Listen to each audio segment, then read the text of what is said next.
My name is Norman Gilgamesh. I had a friend called Tom Enkidu. I was the guy who knew it all, king of the hill, etc. Hubris personified. Tom Enkidu died a death.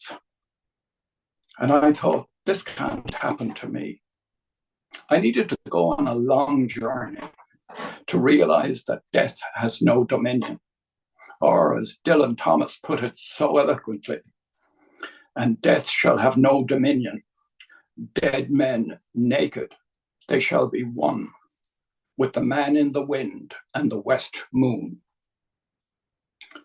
And it's not just men, it also applies to women, all women, whether pearl-clutching ladies in the golf club, sisters out marching and demanding in denims and dungarees, or the girls who work out of the sacred temple of Aphrodite in ancient Corinthus, or even the Scandi bar in the port of Valparaiso. Death is the great leveler, and it happens to us all. A child learns about death and is terrified. A male teenager experiences things. Smoking, girls, success at sport, and suddenly in the hubris of youth begins to think, hey, I have the power. I'm going to play for Ireland. I'm going to win the US Masters. I'm going to climb Mount Everest. The fear of death recedes. I'm going to live forever. Why? Because I know it all. I know so much that I even know that nobody can know everything. But I know all things that are needed to be known. Soon signs start to show. The legs don't have it in them anymore, but no problem. Just get back in the gym or lose a bit of weight. You look at Pat Jennings, the Arsenal goalkeeper, still playing first division football into his early 40s, or Jack Nicklaus winning golf majors and not very much older.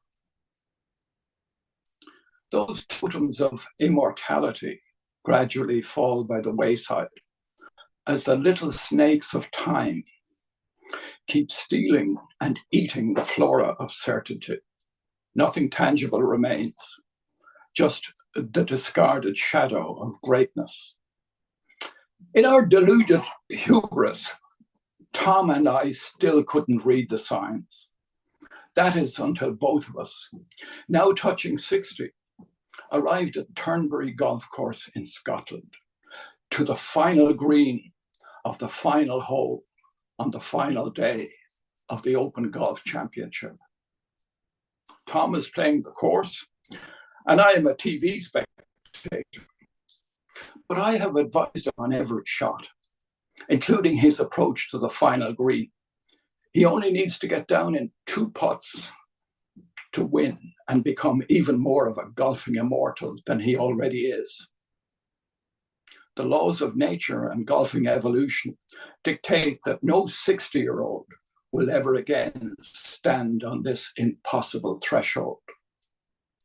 The undoable hard work has been done. I even picked the exact spot on the green for his ball to land and nip out for another beer to prepare for the celebrations. But while at the fridge, I haven't noticed the tiny little grass snake, that thief of immortality, slither away from the landing spot with some freshly picked grass for a late lunch, leaving behind a bare patch of green and a few square millimeters of discarded snakeskin. The ball flies in a perfect arc and lands unerringly on the chosen spot, spins on slippery, slimy snakeskin, fails to bite, and horror of horrors runs through the green. My friend winds up in a playoff against a gangly, super fit young muscle man, less than half his age. No need to wait for the result. I watch on in horror and panic as a TV close-up shows the golfing maggot already descending from Tom Watson's nostril. The look in his eye tells me that he is spent, has given every last ounce to the quest, not just today of all days, but throughout his impossibly long career. It is now too late for fight, and perhaps even flight. But there is one familiar journey left to take, which might have seemed arduous first time around. Retracing steps through a lived life and savoring what can only now be recognized as the supreme joy of maybe scoring a goal in a match, getting off with a girl after a dance or a disco, passing a difficult exam, hearing some great music, learning something new, perhaps having children, even grandchildren, doing something worthwhile at work, or maybe just helping someone out. One thing we might all strive for is to banish the fear of death so that we can get on with the great joy of living. It's simple because there's no other way around it. They say that you can't take it with you, but they are wrong. You can take the conscious realization of all that you have ever possessed or experienced, right up to the entrance to the realm of Utamapishti, that my namesake Gilgamesh so ardently sought. But still nobody knows, not even the gods themselves, what lies on the other side.